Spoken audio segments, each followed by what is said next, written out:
안녕하세요. 타스 건축사무소의 김윤환 건축사입니다. 오늘 제가 말씀드릴 주제는 상가주택 등의 설계 및 공사업체 선정 또는 장고 끝에 악수 둔다 라고 하는 것입니다. 저는 본 채널에서 주로 상가주택, 단독주택 등의 설계와 건축 등에 관한 전문적이고 기술적인 내용과 함께 건축과 관련된 일반적인 이야기, 특히 재테크, 부동산적인 말씀을 드리고 있습니다. 이 두 주제가 상가주택이나 단독주택 등 건축을 하고자 하시는 분들에게 참고가 될 내용이고, 앞으로도 설계와 공사에 관련된 내용도 계속 보완해 나가겠으며, 이러한 내용을 알고 싶은 분들은 본 채널의 초기에 제작된 이러한 영상들이 많으니 참고하시기 바랍니다. 그럼 오늘의 이야기를 시작해 보겠는데, 상가주택을 지으시려면 설계사무소와 시공업체 등을 선정해야 하는데, 건축주들의 이러한 업체 선정 과정에서 그렇게 순탄하지는 않으신 것 같습니다. 물론 어떤 분들은 자기 나름대로 여러 채널을 통해서 여기저기 알아보는 방법이 많은 것 같고, 또 어떤 건축주들은 어떻게 업체나 전문가들을 만나고 또 선택을 해야 하는 것이 좋은지 대단히 막막해하는 것 같습니다.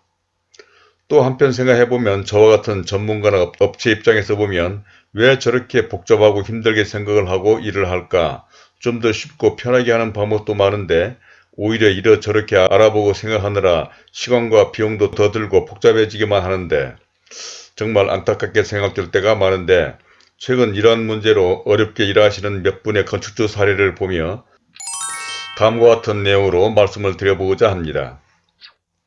아무쪼록 이런 데 대해서 관심이 있으신 분이나 특히 상가주택, 일반 건물 등을 지으시려거나 투자하시려는 분, 또 재테크와 부동산에 관심을 가지신 분 등에게 참고가 되리라 생각하며, 먼저 보시기 전에 구독과 좋아요 그리고 선풀을 달아주신다면 저에게도 큰 힘이 되어 이러한 영상을 만드는 데 도움이 될 것 같습니다.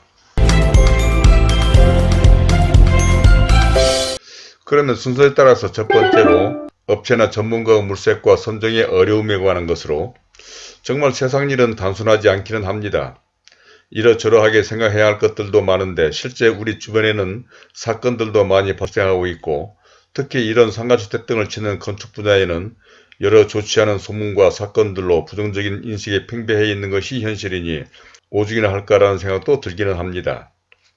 더구나 이런 건축을 하는 업체들이 현대나 삼성 등 신뢰할 만한 대기업도 아니고 이름도 없는 중소업체에 맡겨야 하며, 건축이라는 것이 옷이나 구두 사는 일같이 일상적인 일도 아닌데다 때에 따라서는 자기 재산의 전부가 걸려있는 일이고 보니 충분히 그러고도 남을 것 같기는 합니다.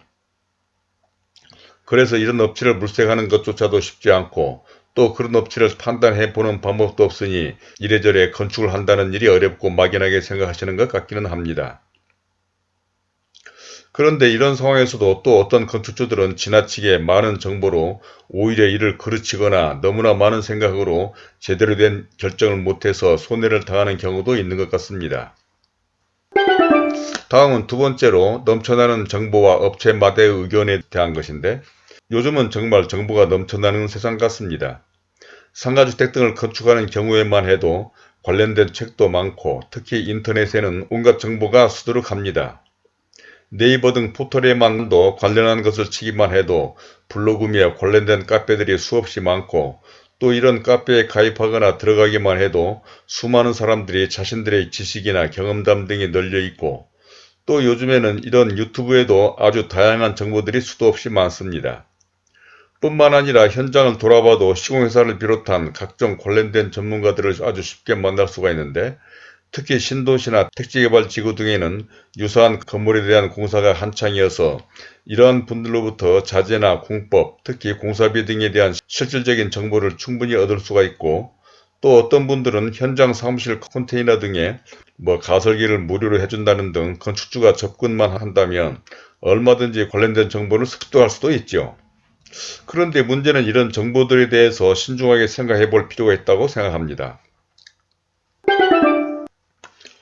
다음 세 번째로는 모든 정보는 다 유익하기만 한 것일까 라고 하는 것인데, 그것은 그러한 정보들이 얼마나 전문적이고 정확한 것이냐는 것입니다. 그러니까 인터넷 등에 떠도는 정보들을 보면 때로는 전문성이 부족하고 맞지도 않은 이야기들도 상당수가 있기 때문이며, 또 어떤 내용들은 지나치게 이론적이고 원칙적인 것이 많아서 현실성이 부족하다는 생각도 듭니다. 즉 건축이란 건물의 종류나 규모에 따라 또 관급공사나 일반 소규모 공사냐에 따라 설계나 공사 내용도 다르고 특히 공사 내역서 작성 등에 있어서도 차이가 많은데 예를 들자면 시방서나 공내역서, 각종 계약서의 특정 내용 등은 사실 대규모 관급공사 등에서 많이 적용되는 것들로 이러한 모든 것들을 상가주택과 같은 소규모 공사에 적용하는 것은 무리가 있습니다. 이는 관련된 카페에 글을 쓰는 사람들이 자신이 알고 있는 또 자신이 경험한 내용들을 그냥 올리는 데다 이런 글을 읽는 건축주들도 사실 자신이 건축하고자 하는 건물이나 규모, 성격과는 관계없이 모든 건축이 다 그런 것인 것처럼 오해하는 경우가 얼마나 많은지 모릅니다.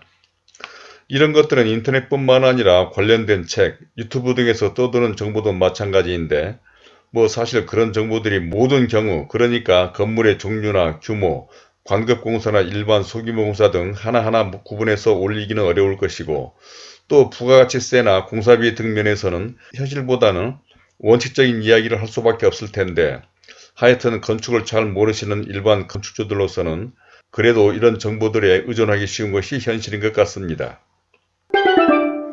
다음은 네 번째로 장구 끝에 악수 둔다 라고 하는 것인데 세상의 모든 분야가 다 그러듯이 건축에도 아주 다양한 종류와 규모의 건물들이 있고 또 설계나 공사의 성격에 있어서도 위에서 언급한 바와 같이 관급공사나 민간공사 그리고 대규모 공사나 소규모 공사 등에 따라 설계나 공사 또는 비용 등에 있어서 많은 차이가 있습니다.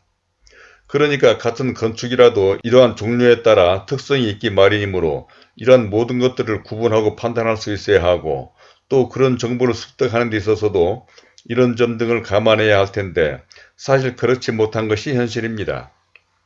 그런 정보를 제공하는 사람들도 그렇고 또 이런 정보들을 얻고 그것을 자신이 하고자 하는 건물이나 성격에 맞게 판단해서 적용을 해야 하는데 그렇지 못한 것이 참 아쉽다는 것이죠. 그러므로 이런 부분에 있어서도 전문화와 세분화된 것이 필요하다고 보는데 이런 것들이 제대로 적용되지 못한 채 잘못된 정보나 이야기로 요즘 여러 건축주들이 오히려 이를 그르치고 주저하다가 시간과 비용을 낭비하는 사례들을 보면서 이런 말씀을 드리고 있는데 때로는 참 안타깝다는 생각이 들 때가 많습니다. 그러니까 전문가 입장에서 보면 뻔히 그렇게 하지 않아도 될 것을 나름대로 이런저런 방법을 찾아다니고 또 알아보느라고 그야말로 장구 끝에 악수를 두는 게 아닌가 생각될 때가 많다는 것입니다. 이제 마지막 다섯 번째로는 전문성 세분화와 신뢰 문제인데 사실 이렇게 이야기하다 보면 관건은 신뢰가 아닌가 싶습니다. 그러니까 현장과 인터넷에 떠도는 이야기 가운데 건축주가 알아야 속지 않고 제대로 된 건물을 지을 수 있다고들 하는 것 같은데 참 그런 점에서 보면 세상의 모든 일이 다 그런 것이 아닌가 싶기도 하면서도 이런 업무를 하는 전문가나 업체 입장에서 보면 참 안타까울 때가 많다는 것이죠. 서로 입장에 따라서 이해도 되고 그럴 수밖에 없다고 생각은 들지만 정말이지 그렇게까지 하지 않아도 될 텐데 훨씬 더 쉽고 또 간단하게 할 수 있는 방법이 있는데도 그렇지 못하는 상황들을 볼 때 도대체 왜 저렇게 할까 생각되는데 그래서 시행착오나 장고 끝에 악수를 둔다는 말도 있는 게 아닌가 싶기도 합니다. 문제가 아닌데도 큰 문제라고 염려하고 걱정하며 이리저리 알아보지만 사실 그런 이야기들을 듣다 보면 그와 같은 이야기를 하는 사람들이 뭔가 의도를 가지고 그러는지 또 다른 문제들을 만들어내고 있는 것 같기도 하고 특히 요즘 모든 절차들이 바뀌고 까다로워지면서 그러니까 예전에 비해서 착공 신고 시에 안전에 관한 사항이나 철거공사, 흙막이 공사 등에서 예상할 수 없을 정도로 절차와 과정이 복잡해지다 보니 시간은 오래 걸리고 또 자재비나 인건비 상승이 예전과는 다르게 오르는 상황으로 이 모든 것이 비용 증가로 이어져 그야말로 장고 끝에 악수를 두는 상황으로 이어져서 더 안타깝다는 것입니다.